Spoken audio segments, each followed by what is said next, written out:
বশির আল্লামা রুহুল আমিন রাহমাতুল্লাহ আলাইহি বাংলাদেশে ওয়াজ করতে যাবেন। আমার দাদা হজুর পীর কেবলা রাহমাতুল্লাহ আলাইহি বললেন, ও বড় মাওলানা, তোমার ছোট ভাইকে ডাকো, বাংলাদেশে ওয়াজ করতে যাবে। বশির আল্লামা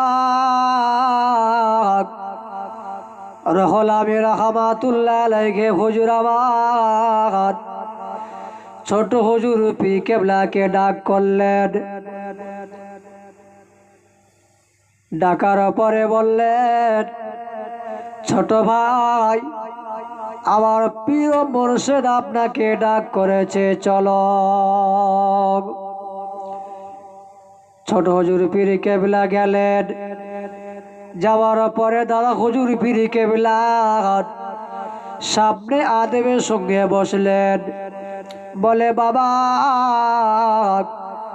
ছোট বেটা জুলফিকার, তুমি আগামীকাল বাংলাদেশে ওয়াজ করতে যাবে বাবা।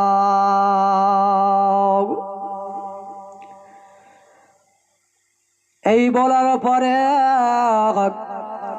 ছোট হুজুর পীর কেবলা বাড়ি ভেতরে চলে যায়। বশির আল্লামা রুহুল আমিন রাহমাতুল্লাহ আলাইহি মসজিদ দিকে রওনা হলো। যে মসজিদটা মাটির মসজিদ ছিল, ওখানে হুজুর আবার বসে বসে করে চিন্তা করলেন, আমার ছোট্ট ভাই কোনদিন ওয়াজ করে না। ফুরফুরা শরীফে 21-22 ইসাউলি সওয়াব হয়। আমার ছোট্ট ভাই কোনদিন ওয়াজ করে না।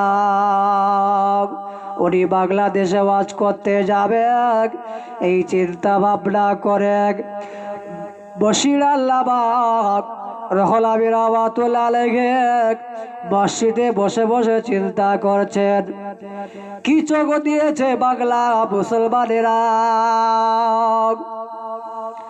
আমার বশির আল্লামা চিন্তা দেখে আমার ফুরফুরা শরীফে মজাদ্দেদে জামান, আমাদের মাতার তাজ, মাতার মুকুট, আহারে দাদা হুজুর পীর কেবলা ওরা বড় ছেলেকে ডাকলো আব্দুল্লাহ হাই সিদ্দিকে রাহমাতুল্লাহ আলাইহি, ডেকে বললে, বাবা বড় বেটা, চলে যাও চলে যাও, আমার বড় মাওলানাকে একটু ডেকে দাও।